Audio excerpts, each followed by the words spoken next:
Like, I keep reading, of course, because who's not scrolling through and reading all this stuff, right? Everybody's saying that this is the future, right? I actually think that once this is over, and I have to believe that it's going to become over at some point soon. Maybe not soon, but at some point there will be an after pandemic, right?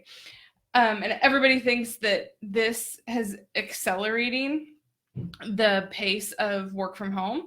And I don't know. I'm not sure I believe that because for me, I love it. Like, I love working from home, even though right now, just to that wall over there is a tiny person who is trying to not scream. I've asked for 5 minutes, and that's probably what I'll get. But I read another thing from someone who's a leader of another group that I'm in, who said that this is probably not the beginning. In fact, what this forced work from home stuff is doing is showing people how much they miss about office work.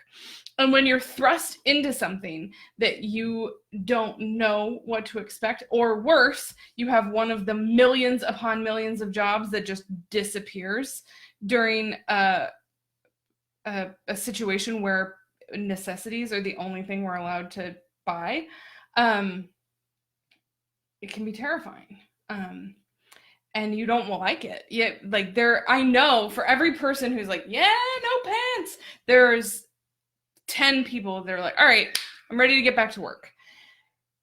And I wanted to talk about the only way that I am able to work through any of this. Well, two. One is my husband, who is shouldering all of the responsibilities of caring for 2 young children by ourselves in a confined space, while I'm trying to get some work done, which I don't think that could be overstated, how much I lean on him and how much everybody who has a spouse that doesn't work leans on them all the time. It's just a little more pronounced when they can't even go to the park.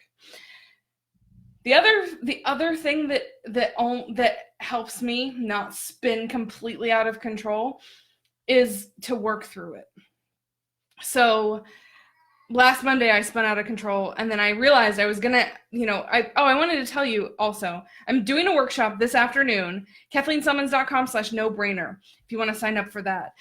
We're gonna get through a no-brainer offer. I'm gonna show you a map that really helps me lay out the different possibilities, and then it'll be a thing you can download and fill out. We're gonna put together an offer where you have something that you can come up with pretty easily in your mind that people will pay around $30 or $50 for. So that kind of work is really helpful to get through because unless you really like epidemiology, that's not the right word, the epidemiology, whatever, the spread of disease, we don't need to learn more. We don't need to be more knowledgeable about infectious diseases, unless that happens to be something like that sparks your interest on a real level, not just a panic level.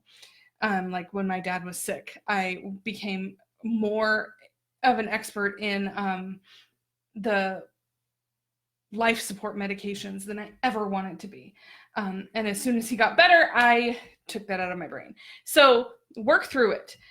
Find a project that you can work on, and work on one project for the next, week, 2 weeks. Because yes, there are 50,000 different things you can do, but you shouldn't be doing all of them all at once, spinning out of control. I also think there's lots of people that are like, oh, you have all this time now, why don't you learn a new language? And to those people, I say, come on. Reality is there's something going on at home that you need to deal with that is much more important than learning Spanish or Italian or whatever has been lingering. So some of those well-intended suggestions tend to just add to the guilt. So what I want you to do is take a project and work through it. And if that's not the workshop this afternoon, that's totally fine. But if you are spinning out, if you are really, really concerned and all you can do is like update your investments and scroll through Facebook and yell at somebody on Twitter, try it my way. Try to simply put your head down, get some work done, do whatever you can to close some loops. You know, an unfinished task in my mind is an open loop. And the most satisfying thing, like the thing that's like picking a puzzle piece out of the box and putting it right into the spot that it goes, that is the closing loops. So make sure that you have a to-do list that is doable, right? Like you're not going to need to do not put become fluent in Spanish on your to-do list. Break it up into smaller pieces and work through it. And if you can, I'm going live at 1, and if you sign up for the newsletter, or the thing, at KathleenSelmons.com/no-brainer, then what you're going to get is some information about how to join us on that call. So I'll see you, everybody. I'll see you on Wednesday morning. And some of you, I will see you in a few hours. Talk to you soon.